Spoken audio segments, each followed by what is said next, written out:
welcome once again. Do you ever get bored with the view from your bedroom window? What you need is a room with a view. Come and have a look at this. Take a piece of paper or thin card, any type of paper you like, any colour, but it has to be big enough to be able to draw an A4 size rectangle in the middle of it. Now, the best way of drawing an A4 size rectangle is to draw around an A4 size piece of paper. And it doesn't have to be accurate at this stage, because this is just a guide. Then take your paper away, and I'm going to draw in this rectangle a window. Quick squiggle along the top of the pelmet, then a curtain down the side there, a curtain down the side there, and then across the middle, the bars of the window like that, and the windowsill down the bottom. And just divide the pelmet up into sections and put 3 creases in each of the curtains, like that. Now you see why I'm doing this roughly in a minute. And then take some cotton wool and tear it or cut it into strips or balls. Dip it into a bowl of water first, wring out the water, and then just plonk it into some PVA glue mixed in equal parts with water, and just squeeze out all the excess glue. And look at that, it's now a perfect pulp for modelling with. And then just put it onto your picture, on your design there, and just model it with your fingers into shape, just pressing it onto the card. And it looks a bit of a mess at this stage, but don't worry, we'll get there. And then I'll take another strip just to show you, into the water. The reason I'm putting it into the water to start with is it makes it a little easier to handle. You don't get cotton wool over your fingers then. And then into the glue again, squeeze it out, and then onto your picture, and just, again, model it onto the sections that you've drawn in your picture. And just put one of the creases in the curtains there. It's probably a good idea to have a towel handy for this. And then when you've done the whole of your picture, the curtains and the window frame, leave it to dry overnight. And when it's dry, and after you've wiped your hands, it'll look something like this. And look what's happened here. The PVA glue and the cotton has gone rock hard and stuck to the picture underneath. And you notice I haven't put anything on these sections here. You'll see why in a minute. And then design your curtains. And you can use poster paint for this or acrylic paint. I'm just going to slosh on some red at this point just to show you how it's done. You can take more time over this. And it doesn't matter if you go onto the backing paper or card. And again, you don't have to do red curtains. You can do any colour you like. See if you can become a curtain designer. Just sloshing it on and completely colour the whole of your curtains and your window. And when it's finished, it may look something like this. Look at that, and there it is. And you can see what I've done here is I've coloured it red and yellow and put some polka dots on the curtains, make it a nice bright colour. And then just cut off, I'm just going to rip off here this backing section, like that. And the reason I didn't put any cotton wool on those middle sections is you should cut them out. I'm just tearing them off here, like that. And there's your room with a view. And where's your view? Well, you just cut out a picture from a magazine, trim it to size, pop a couple of dabs of glue onto the back of your curtains, like that, and then just pop your window over your picture, line it up, and there it is. Try it yourself, a room with a view. Oh, that is most effective. Hello, it's me, the head. Now, model your window using cotton wool dipped in an equal parts mixture of PVA glue and water. Paint it, put in your picture, and you'll have a room with a view. Do you want to see my view? But where's the window, I hear you cry? It's on the other wall.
is wonderful.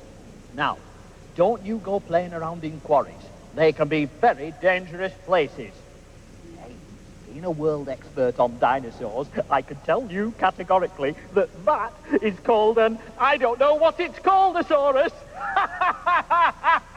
How do you draw noses? Well, you can draw them like that, or you can draw noses like that, or you can even draw noses like that. Now, that's okay for a quick doodle, but if you want to make your cartoons a bit more realistic, think of noses in terms of bridges, bubbles, and balls. That's a bridge at the top of your nose, a bubble right on the tip of your nose, and the two balls are the nostrils, one on either side of your nose. Now, how does that look like on paper? Okay, well, let's draw the nose from the front. There's the bridge, and then you've got a bubble at the end, and then on either side, the two balls are the nostrils, like that. So already that's beginning to look a bit better. And from the side, you've got a bridge there, and then you've got the bubble on the end, and then you've got one of the balls or the nostril on one side, and you can't see the other one because it's on the other side of the nose. Now, of course, not all noses look the same. Sometimes you may have a very short bridge with a huge bubble on the end like that, and you can hardly see the two nostrils because they're just tucked away. Or you may have a very long, droopy bridge with hardly any bubble on the end, like that, and maybe two big nostrils at the side. Now, it's amazing how much character a nose can give a face. Watch what happens when I draw the same face with different noses. Let's start with a very distinguished nose, like that. Okay, remember that. And then let's do a very different nose on this one. What about a little turned up bobble at the end? There, like that. So it's already looking a bit different. And then on this one, let's put a sort of very wobbly, broken conch, something like that. And then again, something very different, a long bridge, little bubble at the end, and huge nostrils like that. And you know, it's amazing how much a nose can give a cartoon character its identity. Let's have a bit of fun with this. Look at this. Okay, Buster, said Mr. Big with the big bobbly nose. Where did you put the jewels? No problems, boss, said Buster, the crook with the very crooked nose. I've hidden them where no one will ever get a whiff of them, boss. Just put his hair in like that. Nice broken nose there. Ah, no one will ever get a whiff of them, eh? That's where you're wrong, said Inspector Boffin with a turned-up, pointy nose. I know exactly where you've hidden the jewels. You've stuffed them up your nose. Yikes. Ew, how clever of you, said Lady Snooty with a little delicate button nose. However did you know? Elementary, Mom, said P.C. Hooter with a very distinguished nose. He knows because he has a nose for sniffing out crime. Bridges, bubbles, and balls. Try some noses yourself.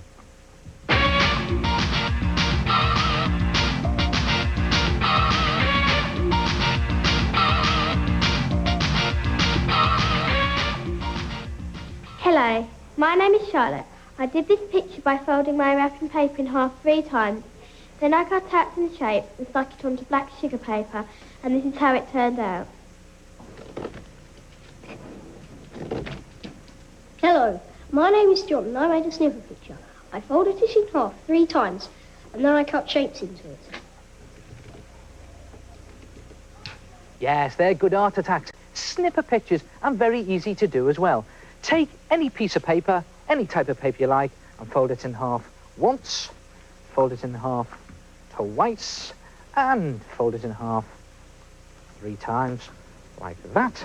And then simply snip in some shapes into each of the sides. Now I'm just going to snip in some very simple triangles to show you here. But you could experiment with maybe some more complicated shapes. And the good thing about this art attack is you don't know what it's going to look like until you've opened it out. And there it is, your snipper picture pattern. Look at that. And it's a good idea to maybe glue it down on a different coloured piece of paper or backing card. But look what I've discovered. If you cut out a circle of paper and then fold that once, twice. Now, I folded the last one 3 times. I'm going to go one more with this and fold it 4 times. Look at that nice tight fold there. And again, I'm going to snip in as many separate shapes as I can in the side of this. Now, you notice I said there, separate shapes. Well, it's a good idea to try and cut away as much of the paper as you can get, but don't let the shapes join. Otherwise, this will happen when you open it out. Look at that. What a disaster.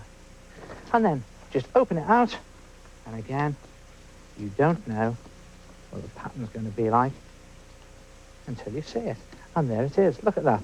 But don't press this one down flat this time. Turn it over on its back like that and put a big blob of glue on the pointy bit. That should do it.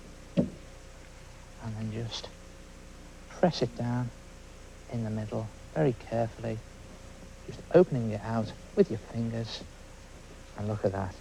You've got a sort of 3D paper sculpture. And again, the great thing about these art attacks is that everyone is different. In fact, you don't know what they're going to look like until you open them out.